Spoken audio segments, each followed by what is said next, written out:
Our next guest is Richard Iron, a devoted father who loves his family and will do anything for them. Richard's son, Matthew, is one of those few people who can say that both his mom and dad has given him life. His mother at birth and his father on a special day in September 10 years ago donated 71% of his liver to give him a second chance at life.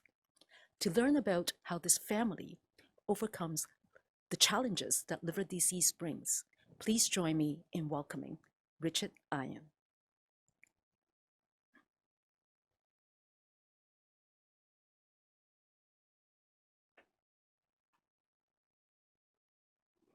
Thanks, Monica. First, I'd like to thank you and the Canadian Liver Foundation for giving me this opportunity to share my family's journey. I must tell you, preparing for today certainly brought back a lot of emotions and memories. If today just helps one person, then it's all worth it. I don't think it's any secret that most of us go through life never thinking about liver disease. Liver disease is much more common than one would think. There's more than 100 types of different liver diseases. 1 in 4 Canadians suffer with liver disease, and many don't even know they're affected. What is concerning, though, the death rate continues to increase year after year, as it can be very difficult to diagnose. Whenever liver disease hits you or your family, the journey is like no other. It's a marathon, it's not a sprint. I think my family, I think my family and I and our life are typical of most Canadian families. I'm happily married for 35 years, father of 2 great kids, and most recently became a grandfather of a little guy called Nico. However, because of a very rare and devastating liver disease called PSC, my wife Ghislaine, my oldest son Nicholas, and I became caregivers for Matthew. I'm sure many of you have never heard of primary sclerosing cholangitis. PSC is a chronic rare liver disease that infects the bile ducts. The cause is unknown. We're not sure whether it's viral, bacterial, genetic, or a weak immune system. PSC affects both sexes, but typically in males.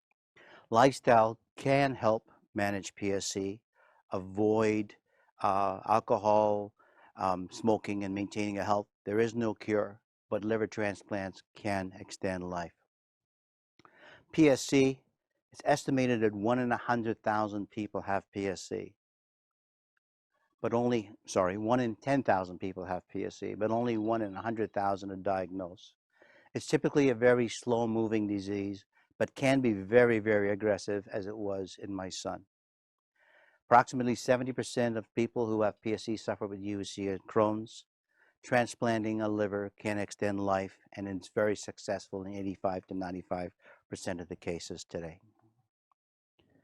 In my opening remarks, I referred to our experiences as a journey. I must confess, it has not all been smooth sailing. There were some very dark moments along the way that even today, 10 years later, just talking about it brings some of those emotions rushing back.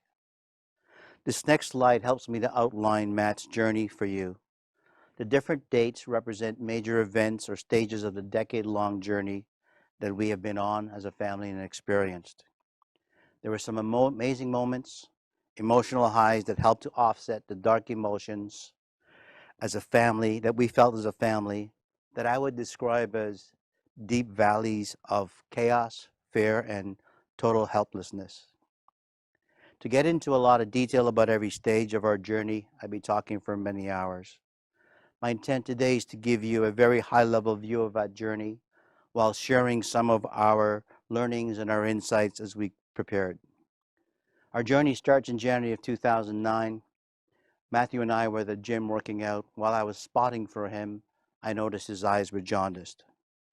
Over the next 10 to 11 months, we would spend a lot of time at 2 different hospitals, many doctors, dozens of tests, and during this time, Matthew's health continued to decline. With no answers, panic did start to set in. We did not know what his illness was, but we know it was a liver issue. It is also important to note that we as a family didn't sit still. We took the time to seek help from counselors to help us understand what we were going through and how to cope and learn with the disease. Matthew also took the time to find out ways to how to cope with pain, fatigue, and how to maintain his health and body and mind during this journey. On November 4th, 2009, that was a day that we learned that Matthew had PSC. It was a bittersweet moment because it was good to know what the cause of our disease was or what it was, but we were also scared to learn what was PSC. See, there's no cure, there's no magic bullet, and without some sort of intervention, all the data I could see would mean that would be death at some point in the future. Literally a very tough pill to swallow. But again, we did not sit still. We did research, we networked, we talked to many other people and getting advice how to cope and how to learn and how to deal with this journey and everything we could do to maintain life. Brings me to May 12th, 2010. It's a day that will stick with me for the rest of my life. Dr. Grant from Sick Kids in Toronto sat down with us as a family and said to Matthew, and I quote, "Young man, I'm not going to hold any punches. You're very sick, and you have 6 months to live, unless you find a live donor." I can still hear his voice clearly. I can still remember the look of devastation on my wife's face. But I also remember Matthew. He looked at Dr. Grant and he said, "Dr. Grant, with all due respect, I'm not going to die. I've got too much stuff to do in my life." The next stage was very humbling as we had 9 people come forward to donate part of their liver to my son. It was very humbling, but I was very fortunate, I believe, today to be chosen as Matthew's donor. Which brings me to September 7th, 2010, where I donated 71% of my liver to my son. We're at 2 different hospitals. I was at Toronto General and in Toronto, and Matthew was over at Sick Kids. For my wife, Gislyn, this was one of the most hardest and difficult days in our life. Her 2 loved ones would be under the knife for 12 to 18 hours, 2 different hospitals. For me, it was quite easy because I just got knocked out and went to sleep. But for Matthew, it was a pretty rough time. We almost lost him because he was so weak and ill from prior to the transplant. After the transplant, his body also rejected the liver. But I believe his positive energy, strength, and belief got him through the next stage of our journey. Over the next several months, life returned to some semblance of normalcy. Matthew traveled to China. He lived in the mountains. He studied with monks and other martial arts experts. He got accepted to the university of his choice. He got his driver's license. He graduated, and then he started to enjoy life, typical of what any 18-year-old would want to go through. In January of 2012, 2 weeks after starting university, Matthew got ill again. The PSC kicked in, and again, it was very aggressive with him. Over the next 16 months, I watched his health deteriorate. I remember in August of 2013, at this point, he's very weak, and he's sleeping 18 hours a day. And he told me, "Not to worry, Dad. I'm going to get a liver. I don't know what you're worried about. I'm not going to die." He went on to tell me he intended to travel in March, where he intended to participate in a world martial art event, keeping in mind March is only 7 months away at this point. And regardless, if he got the liver that day, doctors typically wouldn't let you travel for at least 1 year after a transplant. Again, Matthew stayed positive, he stayed focused, and he kept his belief strong. On October 1st, 2013, at about 8:30, the phone rang. It was Trillium calling to say, "We potentially have a liver for Matthew."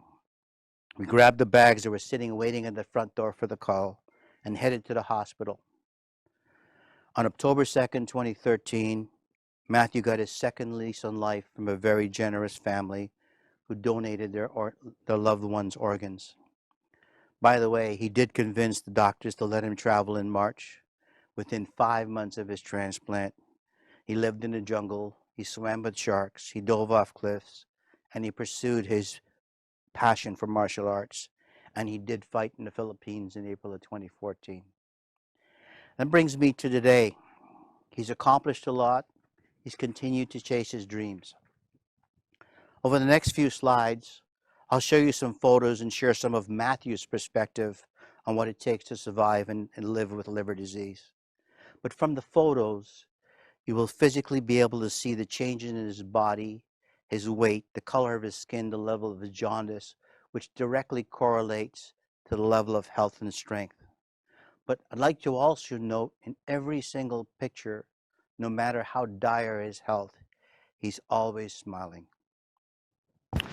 There's absolutely no doubt in my mind his positive attitude, his focus on his goals got him through this crazy journey. But it also made it easier for us as a family. So this is a picture of Matthew. As you can see, a healthy young man, loving life, loved the zest for life. The next photo, you can see the difference in change in just a mere few months. He lost about 60% of his body weight. You can see how thin he is. His color is green, and he's 1 month away from the transplant. But notice the smile. This is a week after. You can see the drastic change. His body weight, his skin color is starting to come back. And this is just days after the transplant, but again, smiling. Here we are, both of us, at an event where Matthew was a keynote speaker for the Canadian Liver Foundation. You could see the skin color, the weight, the body, the rich, the body in his hair, and he's smiling. He's healthy again.